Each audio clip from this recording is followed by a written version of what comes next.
Todo trabalho de parto é único. Depende muito de particularidades da família, do pré-natal e do bebê, principalmente. Mas ver a experiência de outras pessoas pode ajudar a controlar a ansiedade e ter uma noção do que te espera. Mas o mais importante é não se comparar e aproveitar aquele momento lindo que aquelas pessoas quiseram compartilhar com você. E hoje eu vim aqui compartilhar esse momento único da minha vida com vocês e mostrar um pouquinho das minhas escolhas e particularidades. Vamos lá?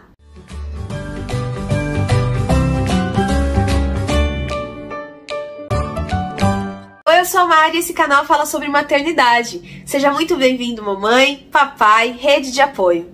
O meu parto foi planejado e muito bem estruturado até onde eu podia ir, mas eu tinha consciência de que tinha coisas que fugiam do meu alcance. Por exemplo, eu tive diabetes gestacional, então mesmo que eu tivesse optado por parto normal, eu sabia que minha gestação tinha que ser interrompida com 40 semanas, pela segurança minha e da minha filha. Mas deixei desde sempre isso bem claro com a minha obstetra, e por isso nós nunca pensamos na cesárea. Ela respeitou e me orientou na minha escolha e ficou decidido que caso eu chegasse perto das 40 semanas e não tivesse nem sinal de trabalho de parto, nós marcaríamos a indução de parto normal. Seria o primeiro recurso antes de partir para cesárea. Por isso já fica uma dica aqui. É muito importante alinhar sim desde o começo da sua gravidez com o seu obstetra o tipo de parto que você deseja ter. Porque assim todo o seu pré-natal vai ser norteado por isso. Além do que, se você tiver a intenção de seguir com parto normal e o seu obstetra for o que a gente chama de cesarista, ou seja, ter preferência por cesárea, você tem tempo para poder procurar outro que vai seguir suas preferências. Eu também já tinha feito visitas às maternidades com 5 meses e pretendo trazer um vídeo mais pra frente falando sobre as várias considerações nessa visita. Portanto, minha maternidade estava escolhida há muito tempo. Eu já sabia também que o meu convênio cobria essa maternidade e que a minha obstetra já atendia lá, então era muito mais fácil para eu não precisar me preocupar com isso. Bom, então como eu disse, eu teria que interromper minha gravidez com 40 semanas caso não entrasse em trabalho de parto natural.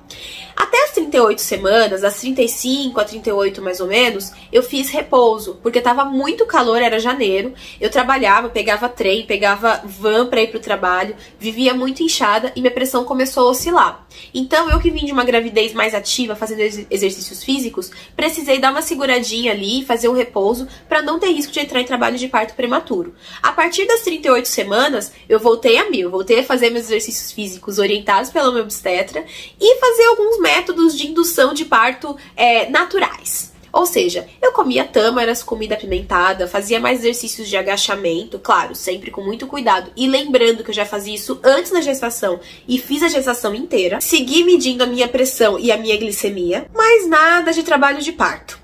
No cardiotoco, a Liz estava ótima, ela já estava cefálica, ou seja, virada de cabeça para baixo, mas ainda não estava encaixada. Meu líquido amniótico estava normal, nem parecia que eu era uma gestante com diabetes gestacional. Mas o fato dela já estar na posição indicava que sim, eu poderia seguir com a indução, porque era muito mais difícil se ela tivesse com a cabecinha para cima, ou seja, pélvica, para poder fazer manobras de virar, né? No final da gestação é muito mais difícil, não é impossível, tem que ter uma equipe especializada. Mas o fato dela já estar cefálica me deixava mais tranquila. Marcamos a indução para a data prevista do parto e, coincidentemente, era uma virada de lua e também era o dia de plantão da minha obstetra lá na maternidade. Nós fizemos a indução química, que consiste na colocação de comprimidos no colo do útero. E esses remedinhos, eles vão afinar o colo do útero, induzindo ali o trabalho de parto pelo nosso corpo. Eu não vou falar o nome do remédio, mas ele é um remédio que deveria ser colocado a cada 4 horas, porém, a gente poderia, no máximo, colocar 3. Então, a gente colocava o primeiro, se nada acontecesse, depois de 4 horas, colocava outro,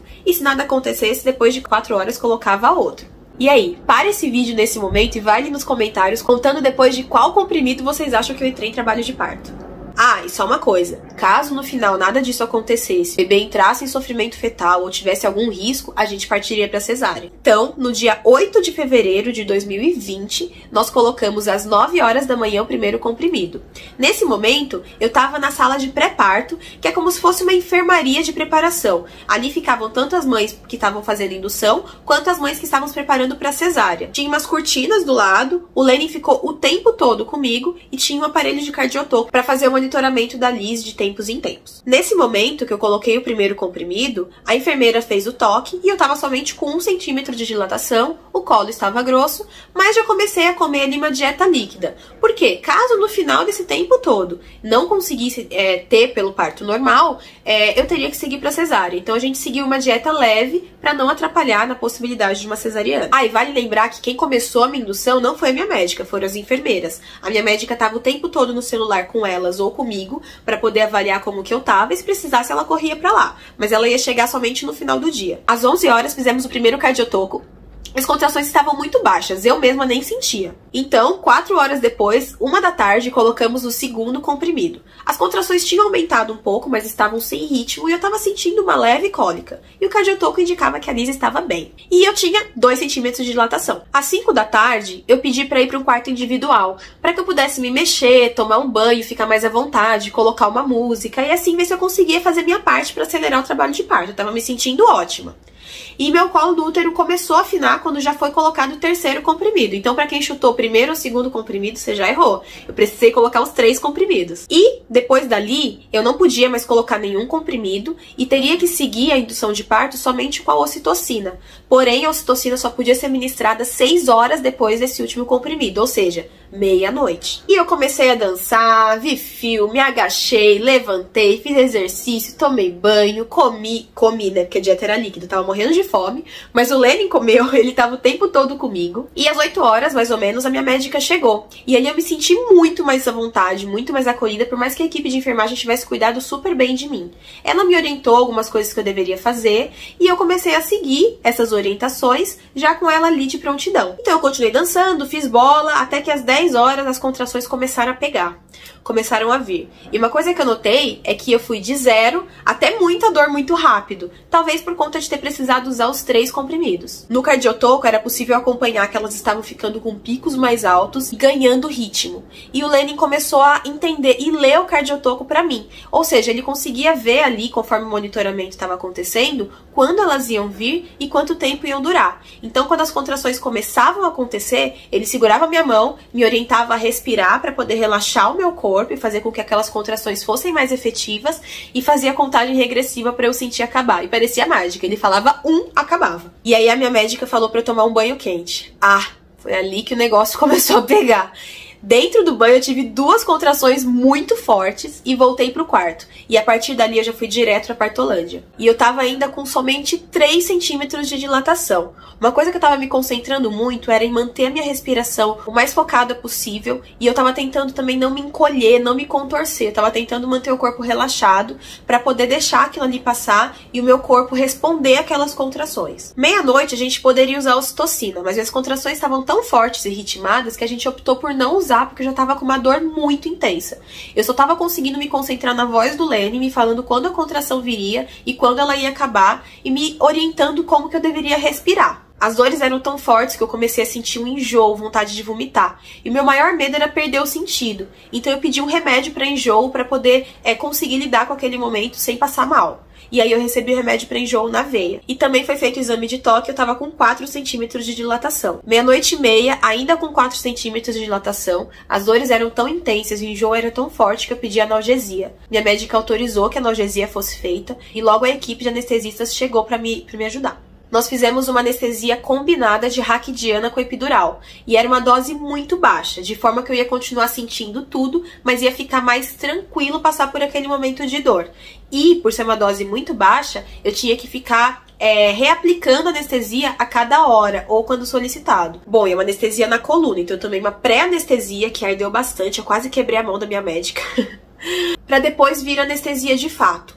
E ali eu tive contrações e eu não podia me mexer. E o mais interessante é que depois que a anestesia começou a fazer efeito, eles deixaram meio que um catéter pronto aqui, então um canal aberto com um catéterzinho aqui, pra quando fosse necessário reaplicar a anestesia, eles só virem aqui, não precisa me furar de novo, né? E 2 coisas interessantes. Uma coisa quase que não foi possível enxergar o ponto certo da anestesia por causa de uma tatuagem que eu tenho na coluna, que acaba exatamente onde ela deveria aplicar a anestesia.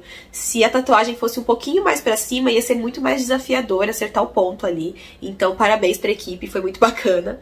E outra coisa é que assim que a anestesia foi aplicada, eu falei, nossa, eu tô sentindo tudo, eu realmente tava sentindo tudo ainda, mas eu tava conseguindo entender o que tava acontecendo e a dor não tava me deixando doida. Eu tava sentindo as contrações, eu tava sentindo as dores, eu continuei sentindo as pernas, tudo normal, mas eu tava conseguindo controlar melhor a minha respiração e ficar mais calma.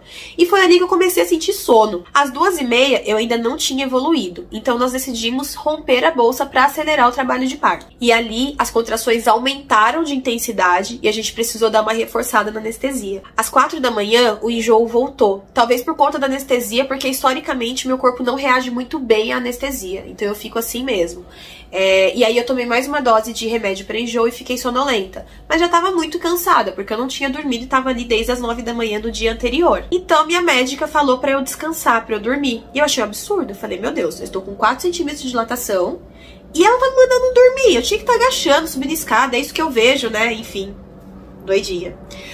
Mas eu não tava conseguindo manter meu olho aberto. E foi isso que eu fiz. Às 5 da manhã, o efeito da anestesia já tinha passado e eu acordei com uma contração absurda, uma dor muito alta e já comecei a chamar a equipe de anestesia para poder reforçar a anestesia para mim. Mas a enfermeira que veio me ver decidiu fazer um exame de toque antes para poder ver como que estava a evolução.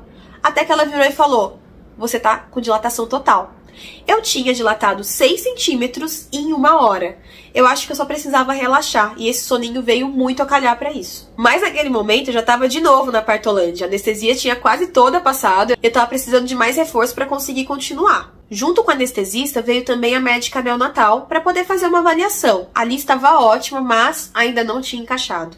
A gente precisava fazer algumas manobras para que ela girasse, descesse e encaixasse para de fato a gente começar o expulsivo. Às 6 da manhã a gente começou a fazer essas manobras, que nada mais era do que umas forças meio que localizadas que eu fiz orientada pela minha ginecologista e pela médica neonatal ali na sala de parto, para ajudar na descida da Liz. A Liz estava de boa, não queria nem saber de nascer. Não era o expulsivo de fato. Era, na verdade, uma maneira de ajudar com que a Liz chegasse no ponto que a gente precisava para aí sim começar o expulsivo. Por isso que foi muito importante eu ter tomado uma anestesia, que eu continuava sentindo parte da dor, porque eu ainda sentia tudo e conseguia ter consciência corporal para poder seguir as orientações que as médicas estavam me dando. A gente fazia esses exercícios em intervalos de 15 minutos para não me cansar e nem cansar a Liz. E o monitoramento da Liz foi contínuo, ela tava ótima, não teve nenhum sinal de sofrimento fetal. O Lenny ficou ali segurando minha mão o tempo todo, até que às 7h45 a minha ginecologista gritou, papai, vem ver o cabelinho da Liz. Ela tava já perto de nascer e a gente começou de fato o expulsivo.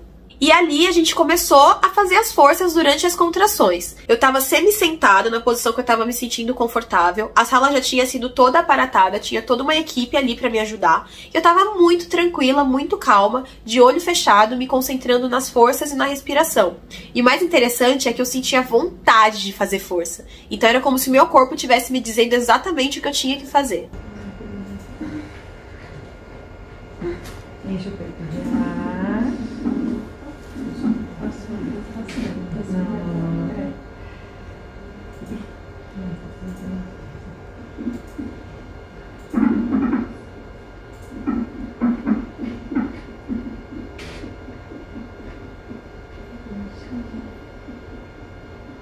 Tá filmando?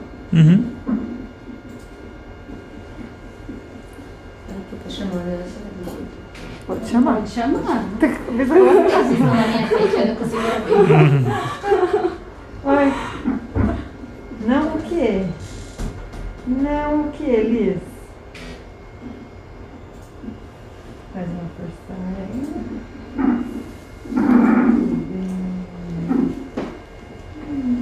Que bem. E às 7h57 a Liz nasceu, linda, maravilhosa, pituquinha, com 2,865 kg, veio direto pro meu colo. Ela teve Apgar 9 e 10, maravilhoso, chorou depois de 2 segundinhos, uma goela. Nossa senhora, como chorava essa criança. E era o som mais gostoso que eu queria ouvir desde sempre na minha gravidez, eu tava ali. Eu tava completamente anestesiada, e nem era pela anestesia não, era por aquele momento. Eu tive laceração grau 2, a laceração ela não é um corte feito de propósito, mas é feito pela própria saída do bebê. Então ali mesmo eu fui costurada pela médica e eu também tive um sangramentozinho a mais ali e ela precisou colocar outro daqueles comprimidos para induzir o parto, para poder controlar uma possível hemorragia, mas não era nada de grave, foi tudo bem. A gente esperou a placenta sair, né, o parto da placenta. E depois que o cordão parou de pulsar, que era uma das coisas que estava no meu plano de parto, o Lenny cortou o cordão umbilical da Liz e eu autorizei o descarte da placenta. E aí, logo que eu terminei de ser costurada, a placenta tinha sido descartada, a enfermeira veio me ajudar, e eu tava o tempo todo com a Liz no colo, tá? Não tiraram a Liz do meu colo em momento nenhum. As análises pro índice de Apgar foram feitas no meu colo, foi tudo ali feito às minhas vistas. E ainda com ela no meu colo, colocaram uma touquinha nela, colocaram ela pele a pele comigo. E aí, logo depois que eu fui costurada, já vieram me orientar a dar o peito pra Liz, e foi um momento... Ai... Foi mágico, assim, ver ela pegando meu peito, aquela boquinha se mexendo, foi incrível, foi maravilhoso. E ali a gente teve nossa Golden Hour, né, a tão famosa Golden Hour, que é aquele momento, a primeira hora da vida do bebê pele a pele com a mãe, mamando, sugando, ajudando ali, né, todos os hormônios ali do meu corpo que estavam loucos naquele momento. E aí depois de 1 hora, mais ou menos, o Lenny foi tomar café da manhã, que coitado, tinha virado a noite inteira ali comigo no quarto. Aí levaram a Liz pra vestir, pra pesar, pra medir, tudo aquilo que não dava pra fazer no meu colo. E aí veio meu café da manhã, eu tava olhando ela ali, né, foram administrar a primeira vacininha dela, colocar a roupinha dela, o tempo todo comigo do lado. E aí eu passei mal, eu vomitei a sala inteira de parto. Provavelmente foi, enfim, esse choque, né, esse monte de hormônio, tudo isso, tudo aquilo que eu passei. Mas foi tudo bem, já fui examinada ali mesmo, não tinha nada de grave. E logo depois já me devolveram a Liz, colocaram ela dentro do top, assim. Eu tava com um top bem largo, colocaram a Liz dentro do top, de roupinha e tudo. E foi dessa maneira que a gente subiu pro quarto, por volta das 9 da manhã. E lá estavam meus pais, a minha sogra, esperando pra conhecer aquela coisa mais linda e cabeluda do mundo. E foi isso. Depois eu pretendo contar a experiência do depois ali, das primeiras horas, depois do hospital, a vinda pra casa, como que a gente fez, o que a gente preferiu fazer. Mas foi isso que aconteceu, foi dessa maneira que foi meu relato de parto, foi um momento lindo, mágico, e só enfatiza a importância de estar muito bem alinhado com o obstetra que você escolheu pra te acompanhar, porque mesmo que não seja ele que vai fazer o seu parto, aquela segurança precisa partir dele também. Pra mim também foi muito importante ter um plano de parto comigo, porque me deu a tranquilidade de saber que eu teria os meus direitos assegurados ou que eu poderia correr atrás deles depois. E também a importância do pré-natal, porque apesar de eu ter tido diabetes gestacional, eu não tive nenhum tipo de intercorrência disso depois do parto, ou comigo ou com a Liz. E uma coisa muito importante também é o acompanhante. O Lenny esteve envolvido comigo durante todo o planejamento, todos os exames, todas as consultas, ele sabia tudo o que estava no plano de parto, todas as funções dele, apesar que, coitado, ele foi pai, ele foi enfermeiro, ele foi fotógrafo, ele fez muito mais do que eu imaginava que ele ia fazer. Eu sabia que nele eu tinha segurança de que caso eu fosse pra Partolândia como eu fui, alguém ia estar cuidando de mim, além da obstetra, além de toda a equipe. Então é isso, espero que você tenha gostado do meu relato de parto, é um momento muito íntimo, muito maravilhoso pra mim, que eu decidi trazer aqui pra compartilhar com vocês. E até o próximo vídeo. Um beijo!